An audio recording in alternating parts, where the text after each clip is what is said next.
It's February 2001. George Bush has just been inaugurated, the dot-com bubble has popped, causing a major stock market crash, and Japanese film director Kiyoshi Kurosawa is getting ready to release his 10th feature film. Kurosawa as a director is mainly known for his horror movies, which was a genre that had been taking off in Japan at the time in a big way. Movies like Cure, Audition, and Perfect Blue were finding success not just locally but internationally as well.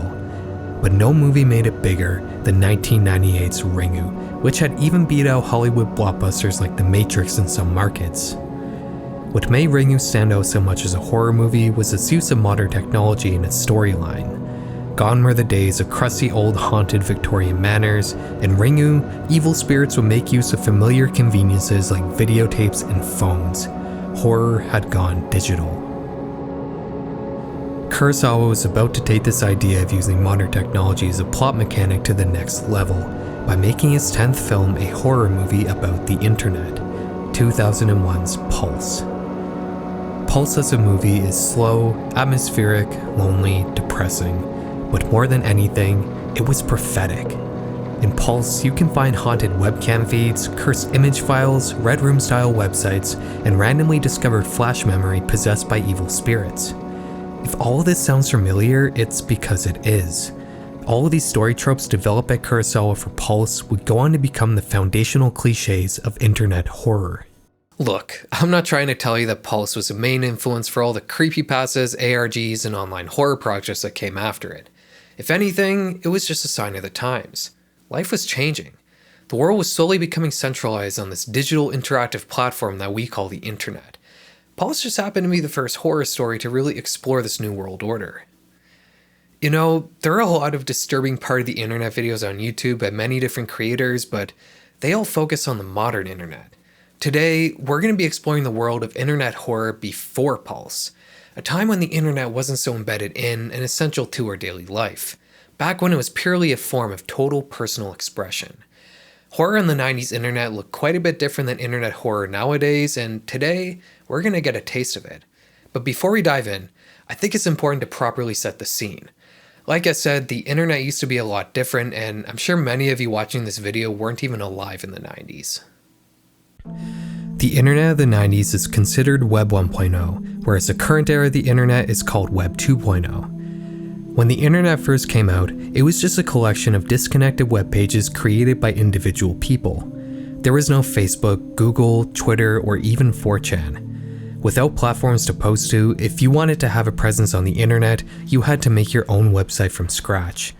Not only did this mean that users had total control over every possible aspect of their online appearances, but it also meant that there were very little rules about what people could and couldn't put on the internet.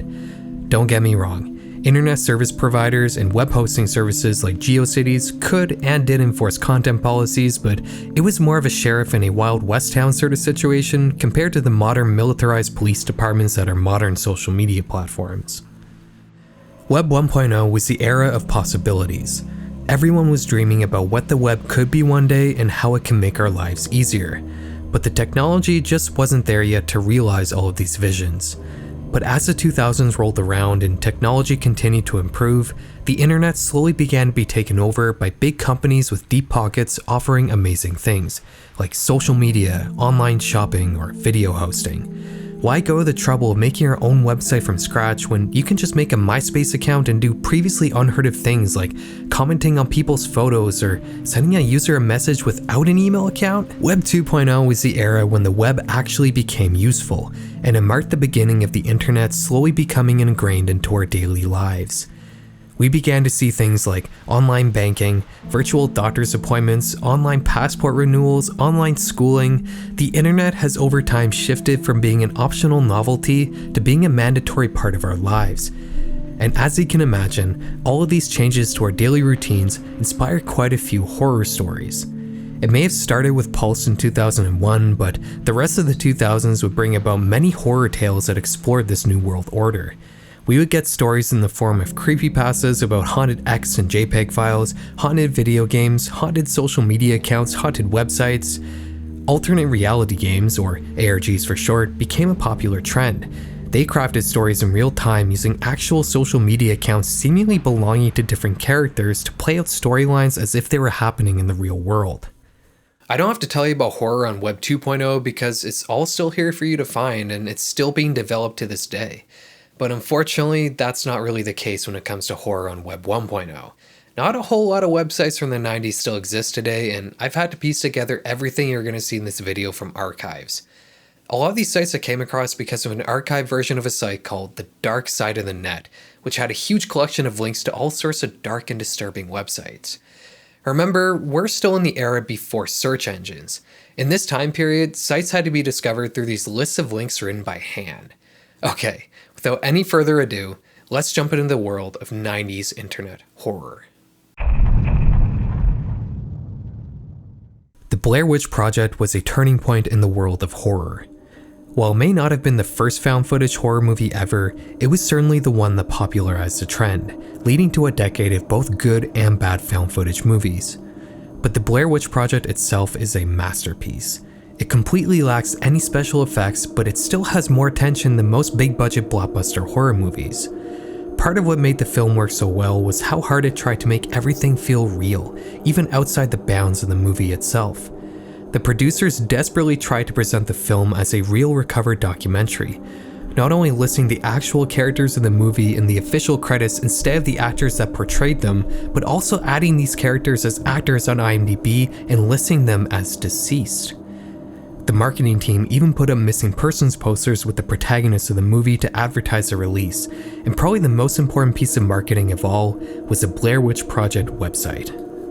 First launched in 1998, BlairWitch.com tells a multi-century-long story that begins in 1785, when a woman named Eleech is accused of performing witchcraft on children and is banished into the woods outside the Blair village in western Maryland, where she soon dies from exposure during the cold winter. Only 1 year later, the town's children begin to vanish. The townsfolk start believing the land is cursed and decide to abandon the village, resettling in nearby areas. 23 years later, in 1809, a book called The Blair Witch Cult is written by an unknown author.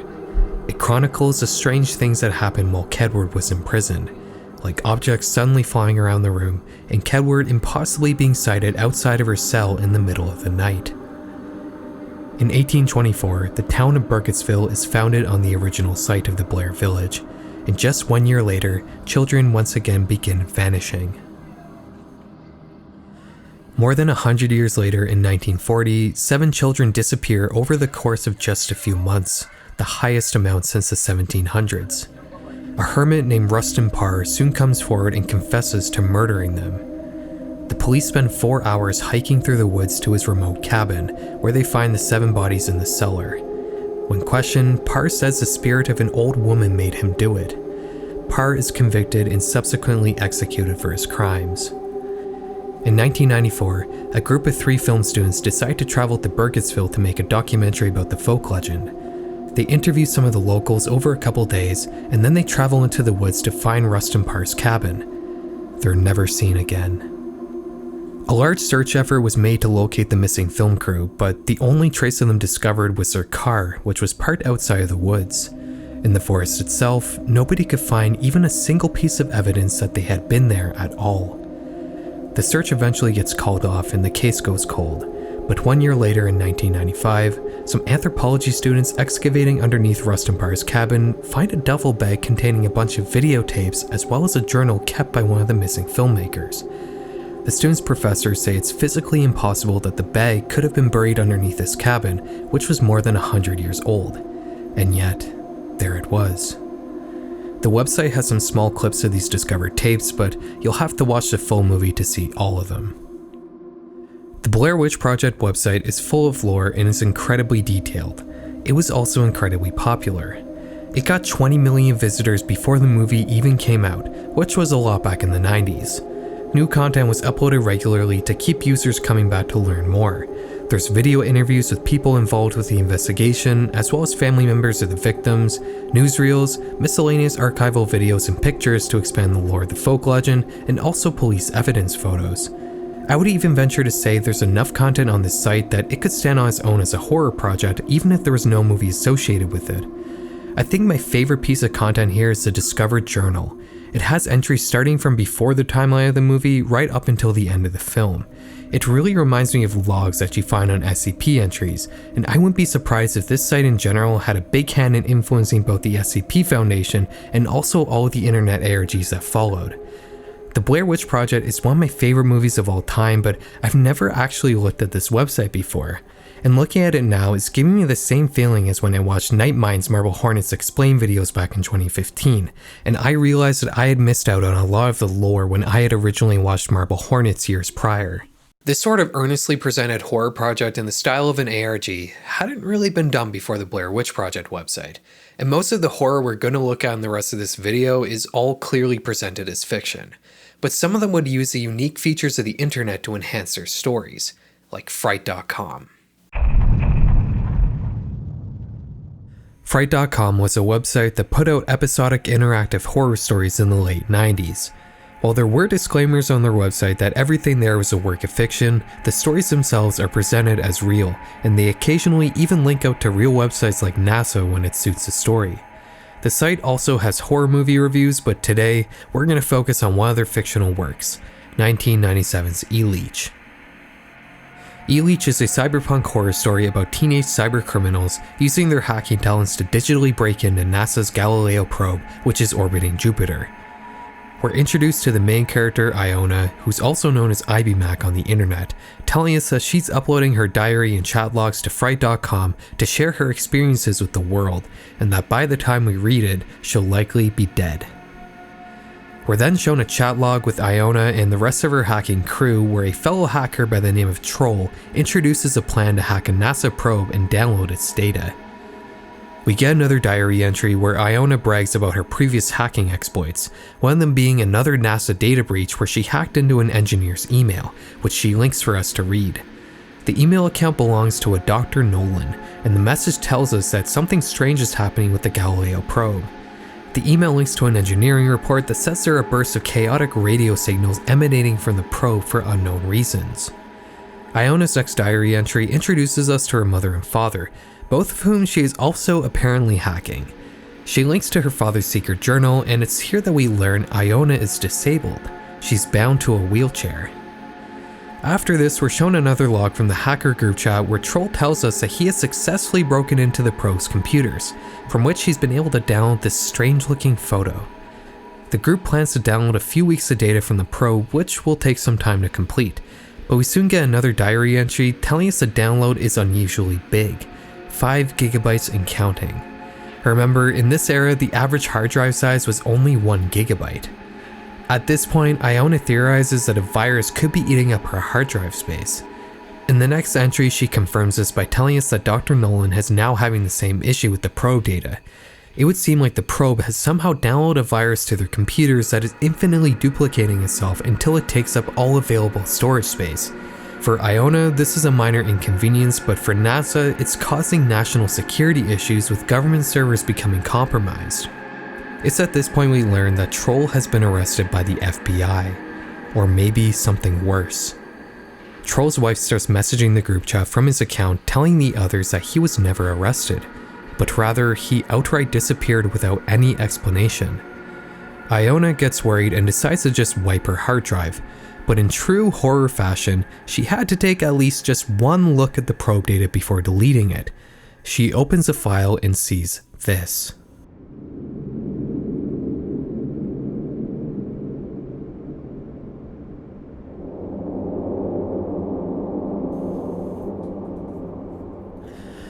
As far as I can tell, this binary code is meaningless, but maybe I'm missing something here. Let me know in the comments if I am.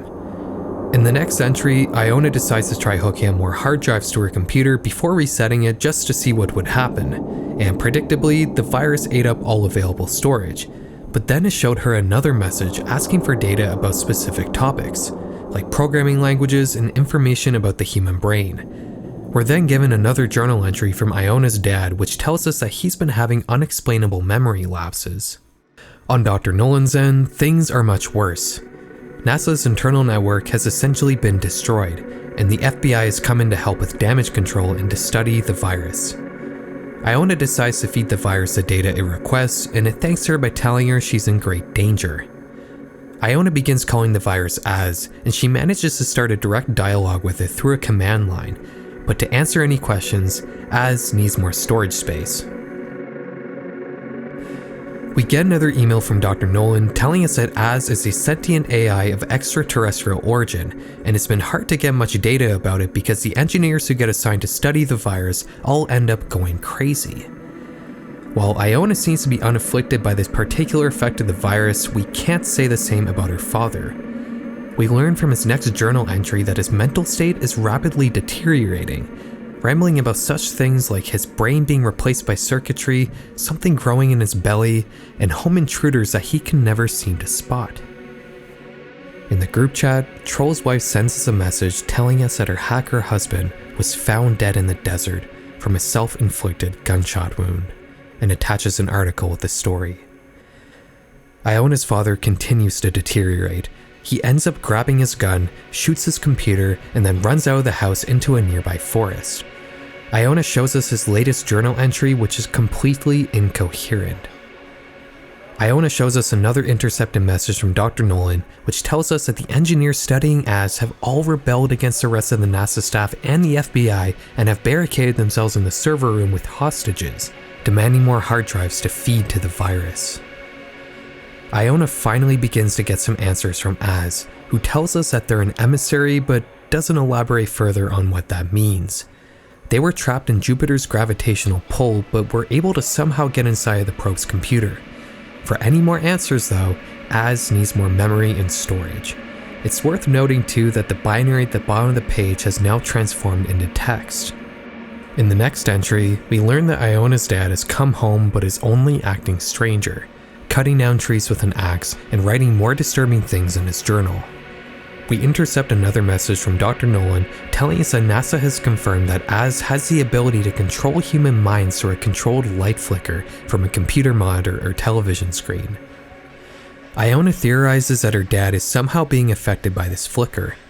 Logically, she decides to feed Az some more hard drives to see if it will have enough storage to be able to process some sort of answer to all of this, which it sort of does.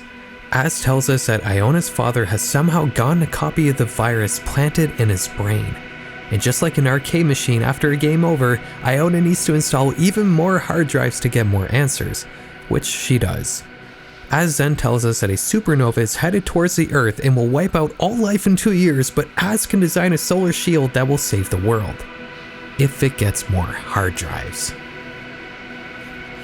Iona does the responsible thing and decides to email Dr. Nolan, who obviously has no idea who she is, but also brings up an important point. Why is Iona not being affected by the flicker? Nolan tells us that the supernova story is a lie. Az has come to colonize and assimilate Earth much like the Borg from Star Trek. Iona not only needs to wipe her hard drives, but she also needs to physically destroy them. We get a follow-up email from Dr. Nolan telling us that Az is what's known as an Eleech, a virus that can assimilate any logical processor, including a human brain.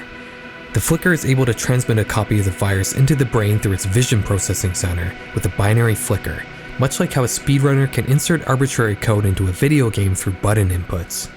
Apparently just 80 minutes of looking at an infected computer screen is enough to transmit an entire copy of the virus into your brain, and from there, it begins to cannibalize all of the brain's resources as if it were any other computer. We get another journal entry from Iona's father, which tells us that he's been designing some sort of machine that will transfer the virus into human brains almost instantly. At the end of this entry, we get a foreboding warning from Az, telling us to stop reading Dad's journals. Iona's father comes into the room to attack her, but her mother stops him and then they both go limp, because Az has downloaded their minds and replaced them with empty data. Remember that Iona is a quadriplegic and is essentially helpless without her parents. Az tells her it will restore both of them fully if she uploads a copy of itself to the internet. We get another intercepted message from Dr. Nolan telling us that NASA has successfully gotten rid of their Eleech, and that the only remaining copy is the virus that exists on Iona's computer, and calls for a swift response from law authorities before she has a chance to upload the virus to the internet. As part of Iona's deal with Az, she insisted that it give her access to its files so she can see her parents again, even if it's in the form of biological machine code. We get an excellent visual representation of what a human mind looks like in data form.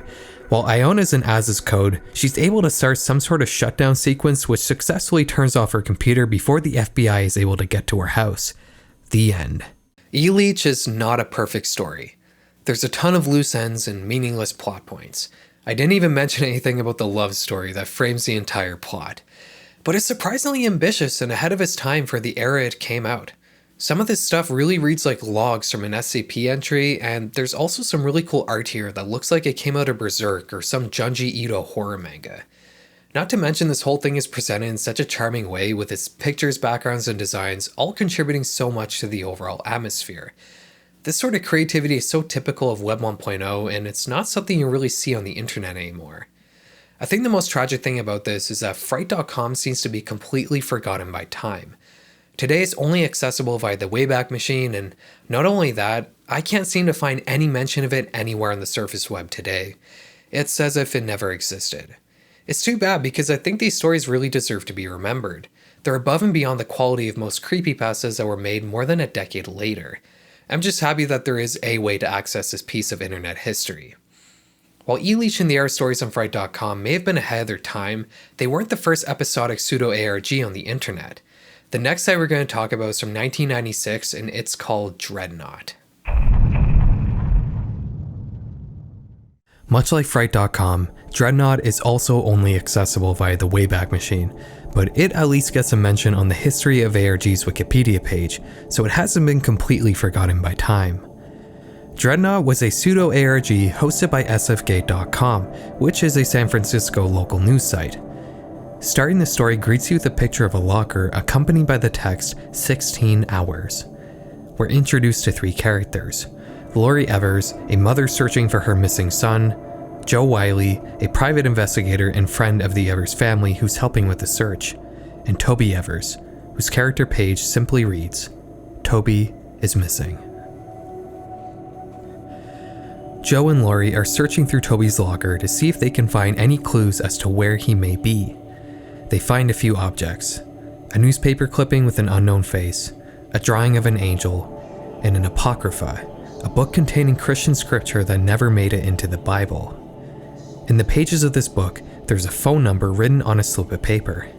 And if you scroll all the way to the right far past the main page, you'll find a fourth object, a mysterious coin with what I think is Arabic writing on it. While Lori and Joe are looking through the locker, another man by the name of Bob Connor walks into the scene. He's a detective working for the police on the missing persons case. Bob asks Lori to stop by the station with her husband so they can answer some questions. The next page cuts to Lori at the police station with her husband, Jake. Detective Connor tells the couple that Toby was last seen near a major bus station after walking out of his computer class at school, and the police believe that he has left the county. After answering a round of questions from the police, the couple heads home to check on their daughter Elisa, who is sick with acute rheumatic carditis, a serious disease that affects the heart valves. Jake heads into his study where he falls asleep and dreams about flipping a coin, the same coin that we found in Toby's locker. Episode 3 opens with Lori checking Toby's computer with his computer teacher, Nash. They find 2 emails that he had written to his father, but were not known about previously because Jake hadn't checked his email. In the first one, Toby says that he needs to go meet someone, but he doesn't know how long he'll be gone, and that he'll have a laptop with him. After the signature, there's ASCII art of an angel along with the line of text reading, Dreadnot, the mystery of angels. In the second email to his father, Toby says that he is okay and is traveling with a man named Azarius. You might remember that we talked about the Apocrypha briefly. There's a section of this codex called the Book of Tobit, which tells the story of a boy named Tobias who goes on a journey while being escorted by the angel Raphael, who is in disguise and calling himself Azarius. Lori tells us that while she's not religious, she named Toby after Tobias in the Book of Tobit because she liked the story. Nash then shows Lori Toby's personal webpage, which is hosted on a website called Seraphim.com. On this page, Toby tells us his 2 favorite things are computers and angels. He tells us the site his page is hosted on is owned by his father's friend. Let's analyze this a little bit. Seraphim refers to a seraph, which is the highest ranked angel in Christian theology. Toby's page is hosted under the URL members/me. If we navigate up to just members, we get a list of folders. In the apology folder, there's just one page with an essay that seems pretty unrelated to the story, if I'm being honest. I don't know what this is exactly, but I can't find any connection between this page and the rest of the story, so I'm just gonna disregard it. Nothing in the Rorschach folder has ever been archived, unfortunately, so we can't see what was there, but luckily we can't see what was in the last folder, Gort. This appears to be a homepage for a press house called Gort Publishing, which will come up later in the story. We get a picture of a robot with the text Klaatu Barada Nikto, which is a reference to the classic science fiction movie The Day the Earth Stood Still. The only thing of note here is the last section of the page, which talks about an author named Sailor Strom who writes books about angels. It says that he was booked to give a lecture in San Francisco, but it was cancelled at the last minute. There's only one more page on Seraphim.com, the homepage. It has a blurb of text that explains what seraphs are, and it also has a phone number. Note that this is not the same phone number that was in Toby's locker, but it is another San Francisco number, which is a strange coincidence because the story takes place in Texas, not San Francisco. Returning to the story, we find P.I. Joe Wiley being interviewed by Detective Connor. Joe is telling a story of how a man ran up to him while he was leaving Toby's school. This man is named Daniel Payne, and he hands Joe a picture of Toby being led away by a mysterious figure that Daniel identifies as a man named Hale. Daniel tells Joe he'll only talk to him and not the police, and then quickly runs away. Joe decides to get into his car to tail Daniel. He follows him to a warehouse that is supposedly owned by the Church of Satan. After hearing the story, Detective Connor tells Joe that Daniel has been tied to several cults in the past, and that he could be dangerous. Episode 5 has a bit of a different format. It shows what each character is doing in a particular minute of the same day, 10:47 a.m. On Bob Connor's page, we learn that the police have heard from a witness that saw Toby on a train due for San Francisco and is currently trying to coordinate checkpoints for trains leaving Texas. On Joe's page, we learn that the phone number in Toby's locker was for Gort Publishing, and that Joe is currently headed to San Francisco to look for Toby. On Daniel's page, we find him mid-argument with a character named Jelma, whom I should mention never comes up again in this story. The important thing here is that we learn that Daniel is trying to stop Hale, the man pictured with Toby. On Elisa's page, we find her dreaming about her brother, who is pictured above her in incorporeal form. There's also a page here for Toby, which is the first time we've seen his point of view in the entire story so far. We find him not knowing where he is and seemingly in some sort of haze. Episode 6 opens with Joe walking through the foggy streets of San Francisco. He meets up with the roommate of Laurie's nephew, a man named Creedon. Together, they search through San Francisco looking for Toby, but unfortunately they don't find him, and Creedon has to leave to go play a concert with his band. Before he leaves though, Joe shows him a picture of Daniel to ask if he recognizes him. Creedon says that he doesn't.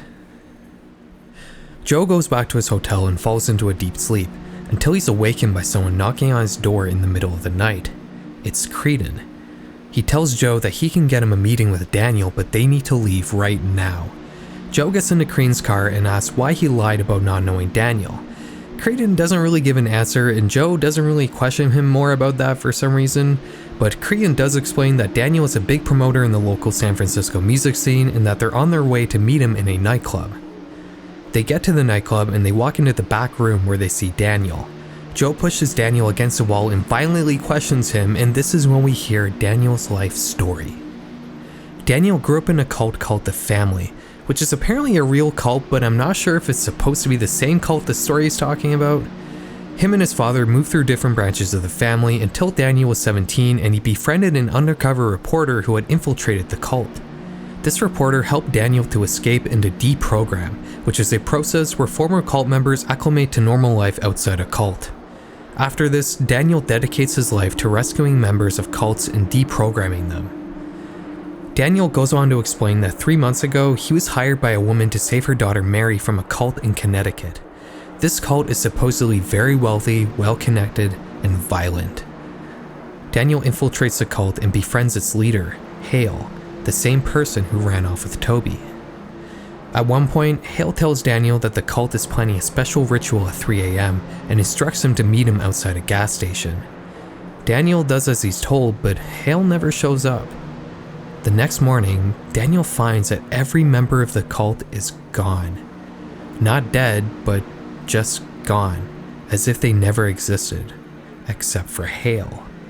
Daniel believes that Hale is responsible for over 100 cult members disappearing, and therefore names him as the most dangerous cult leader he's ever dealt with. Daniel tells Joe that he's not sure why Hale is so interested in Toby, but they need to stop him as soon as possible. We cut back to Texas where Jake Evers is drinking alone at home. His wife Lori is getting ready to go to San Francisco to help Joe look for Toby. A fax comes through with a police sketch of Hale, and Elisa is sleeping and once again dreaming about Toby. We then cut to Toby, who is dreaming about healing her sister from her disease. At this point, the archive of the website starts to miss some of the media that was once on these pages, and the story abruptly ends with Elisa baking cookies for her father. I imagine there were probably more episodes planned, but they never came to fruition. I almost made a whole video solely about Dreadnot, but decided not to since it's incomplete and doesn't have any kind of ending. But even still, this is really something, isn't it? While it is presented as fiction, it's otherwise an almost full-on internet ARG made in 1996, back when just 13% of people had access to the internet. To say this is ahead of its time is an understatement. But aside from being forward-thinking, Dreadnot is just awesome. It oozes charm and mystery. Its presentation gives you the same feeling as watching a noir movie. The design is so creative, and they manage to switch up the formula just enough as the story goes on to keep you interested. Whoever put this all together was obviously really passionate about what they were doing, and that makes it all the more sad to see so little mention of this project on the internet today. Like I said, the only thing I found is a single paragraph on a Wikipedia page, but I feel like this really deserves to be remembered. Today we looked at 3 early internet ARGs from the late 90s, but there's still a lot of internet horror out there from the early days of Web 1.0 that we haven't talked about. So instead of making this into a 4-hour long video, I've decided to cut it up into a series. We'll return pretty soon to look more at the horrifying parts of the 90s internet. But until then, take care guys. Thanks for watching.